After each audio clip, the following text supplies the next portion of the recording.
Gagawa naman tayo ngayon ng low fade. Ano ba yung tamang pamamaraan para makasiguro tayo na low fade talaga yung ating gagawin o mababang fade. So, ang gawin natin, ang start natin ay ayusin muna natin ang balabal nito. Pakita ko lang sa inyo yung forma ng kanyang buhok. Medyo wavy siya o umaalon. Lagyan natin ito ng side part o hati dito sa may parting kaliwa. Yun. Basahin muna para makita natin yung paghahatian din. Lagyan natin ng ipit para hindi malaglag yung buhok dito sa part na to. Gamit tayo ng 1.5 na clipper guard. Suportahan natin ang ating suklay para hindi masyadong mapataas. Saka ang purpose niyan, yung paggamit ng suklay sa may parting ibabaw, maputol na agad yung mga pwedeng maputol o maitulak ng suklay. Tapos yung ating clipper dapat ay same motion, katulad ng inyong nakikita sa galaw ng aking kamay. Yung pinakampulsuhan lang, wag na natin isama yung braso kapag gumagalaw yung ating clipper para magaan ito. O di ba? Simple at napaka-easy technique sa paggugupit sa mga nag-aaral pa lang at sa mga gusto ng mga ganitong klase ng gupit.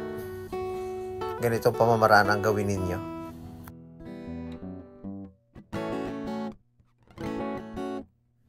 Overcomb na natin para magkameron na ng hugis o forma at mawala na rin yung mga sobrang buhok dito sa part na to. Ang suggest ko kapag mag-overcomb tayo, mas maganda yung suklay na gagamitin natin ay medyo manipis. Tapos makunat. Bakit makunat? Para hindi agad masira. At saka dapat hindi matulis yung dulo ng mga suklay natin para hindi tumutusok sa anit. Makakahanap tayo niyan. Ang daming mga nagbibenta ng suklay. Andyan sa online. Meron sa Shopee, meron sa Lazada. So marami tayong pwedeng paghanapan ng suklay na pwede natin gamitin na hiyang tayo. Sa pag-overcomb, dapat ay laging timing. Pag pasok ng suklay, isunod natin yung clipper. Dapat laging mananatili na mauuna muna yung suklay. Tapos islant lagi yung suklay kapag mag-overcomb, lalo na dito sa part ng gilid. Nakataas yung dulo, nakakabig, mas malapit sa'yo. Tapos yung pinakang likod ng suklay, yun yung part na tumutukod lagi sa parte ng anit. Gumamit tayo ng trimmer sa paggawa ng guidelines sa mga gilid. Tapos, ito na rin yung pinakang guidelines natin sa paggugupit natin ng low fade.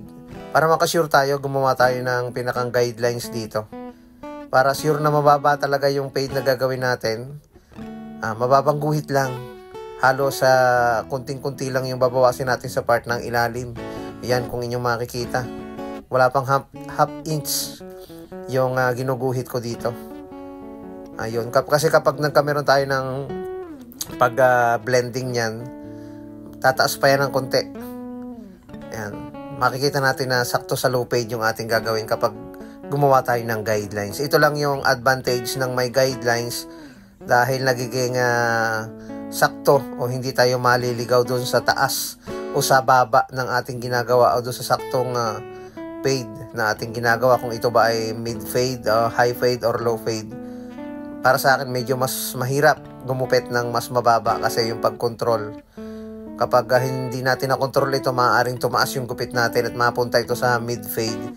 Kaya be sure, lagyan natin ng lines para makasiguro tayo na yung ating ginagawa ay mababa talaga. Okay to, basta yung inyong estimate, yung inyong paghagod ay hindi mapataas, magkakameron siya ng tamang taas kapag may ganitong proseso o may ganitong pamamaraan.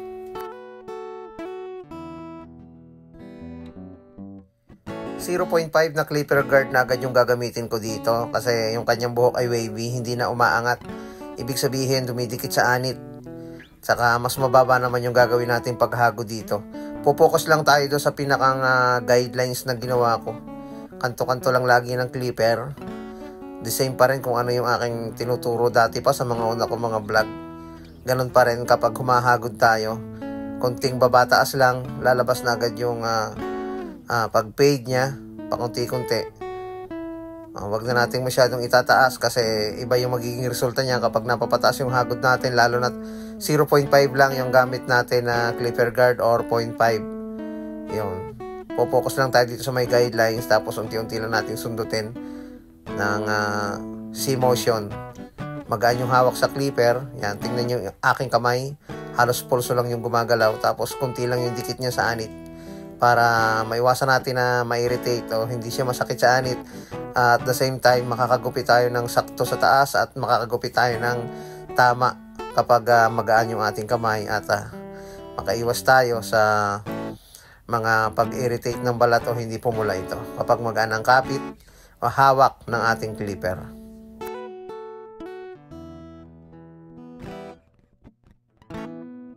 Para tuluyang mabura, dapat yung ating gamit na clipper ay fade blade. Ang gagawin ko dito, 0 close, 0 half, 0 open. Kapag naka 0 close, ibig sabihin binubura natin yung lines, yung pinakang guidelines niya. Kapag naka 0 half naman, nagbe-blend tayo paunti-unti. Kapag naka 0 open naman, ibig sabihin tumataas yung hagod natin para makontrol natin yung pagputol ng buhok, hindi ito masyadong mapataas. Nilalaro natin yung adjuster niya para sakto yung blending, yung transition, yung pagpalit ay maganda, at makikita natin na hindi siya kakanto, hindi siya magba-black and white. Sakto yung pag-fade o yung pagkupas ng gupit na ating ginagawa. So yun, maraming nagtatanong ano daw ba yung Tagalog ng fade. Para sa akin yung kupas hanggang sa pakunti-kunti na pagkakamero ng kulay o pagkakamero ng itim. Ayun. Kumbaga, unti-unti na pagkakameron at walang kulay.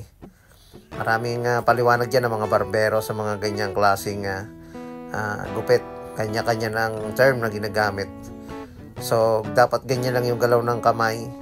Sa low fade kasi medyo maingat tayo dahil alam naman natin na mababa lang yung gupit na yan. Kaya yung pag-blend niya ay dapat ay hindi masyadong mapataas.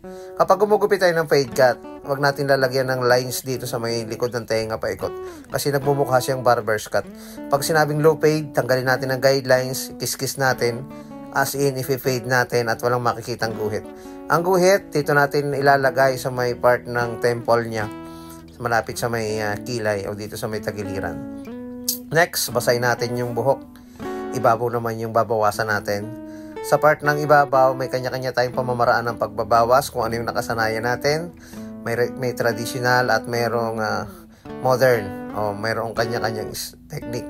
So, pinag-aralan natin yung ganitong klase ng pagbabawas. Maraming salamat sa mga naging mentor natin dito, sa mga kapwa natin barbero na nagbigay ng mga kunting idea. Hindi man tayo kasing perfect nila o kasing galing nilang magbawas, may natutunan naman tayo na pwede rin na gayahin ng iba basta sakto sa request ng client, mabawasan natin ng maayos ang buhok ng ating customer. So malaking tulong yung mga kaibigan din natin na nagsishare o nagbibigay din, nagbabahagi ng kanilang kaalaman, nag-upload sa social media ng mga gupit o mga tamang pamamaraan o mga iba-ibang pamamaraan ng pagbabawas nito.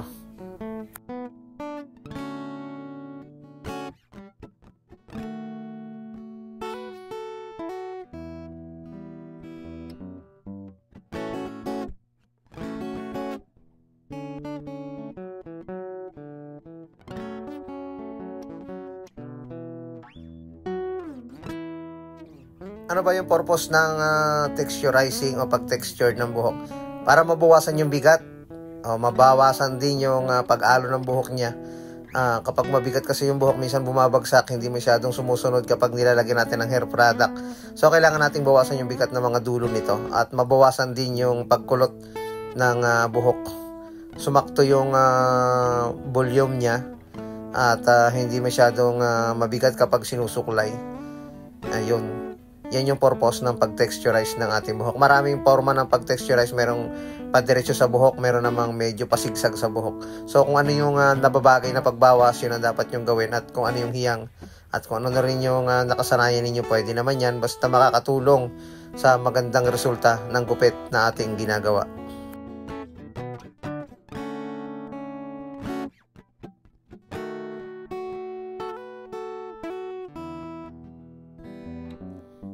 Kapag nililinis natin yung part ng kanyang noo, nilalagyan natin ng line up, lagyan natin ng ipit, o lagyan natin ng kahit anong bagay na pwedeng hindi makasagabal kapag tayo ay naglalagay ng line up o nag-aahit sa part ng noo. Makita rin natin kung pantay yung ating ginagawa. Huwag yung hinahawakan lang ng kamay tapos diretsyo na nilalagyan ng guhit o inaahitan. Huwag yung ganon. Dapat lagi nating i-secure yung mas magandang resulta, mas maayos na gupit na walang sagabal. Kahit isang kamay lang yung gamitin natin kapag walang sagabal, makikita na natin. O diba? Yan. Ganyan yung pamamaraan. At dapat gumamit tayo ng trimmer. O kung wala man trimmer, pwede rin yung clipper basta sure na hindi makakasugat yung talim kapag binabaliktad natin at ginagawa natin ng linya. So ahitan na ito. Binasa ako ng konti yan. Sure lang natin na dapat yung ating pangahit ay matalas at laging maayos yung ating ginagawang pag-handle sa ating client. Huwag tayong kabahan kapag bago pa lang tayong nag-aaral magupit. Relax at magagawa din natin yung gusto natin sa paulit-ulit na pagugupit. So, yung ganyan lang kasimple mga kabarberos yung mga technique na pwede natin gawin kapag nagugupit tayo. Yung ganitong klase ng gupit, malimit itong ipagupit ng mga client natin, pwede nating isuggest. Lagyan natin ng pomade, yung para mas maganda at lumabas yung ganda ng kanyang gupit. Ayusin. Yung part ng likod, hindi na natin masyadong tinaasan, kaya low fade yung nasuggest natin para sa kanya. Kasi yung ulo ng ating client ay medyo dapa sa likod o medyo flat, and then may kaunting alon sa mga gilid. So, pwede yung low fade sa mga ganitong klase ng shape ng kanyang head at sa forma ng kanyang buhok. Yan. Bago natin pagpagan ang client natin o tanggalan ng balabal, sure na natin na maayos na yung kanyang buhok. Sa customer satisfy kapag inayos natin yung ating gupit. At sinisiguro ko sa inyo na babalik yan kapag maganda yung serbisyo na ating ibinibigay sa kanya. Ayusin, ipakita natin yung maayos na forma ng gupit na ating ginawa. Maraming salamat sa ating mga followers, subscriber natin sa YouTube, sa ating mga silent viewers. Nagpapasalamat po ako sa inyo, sa inyong walang sawang pagsubaybay, pagsuporta. Ups and down, andyan pa rin kayo para subaybayan at panoorin ang aking mga ginagawang video, ang aking mga haircut tutorial. Magandang araw mga kabarberos.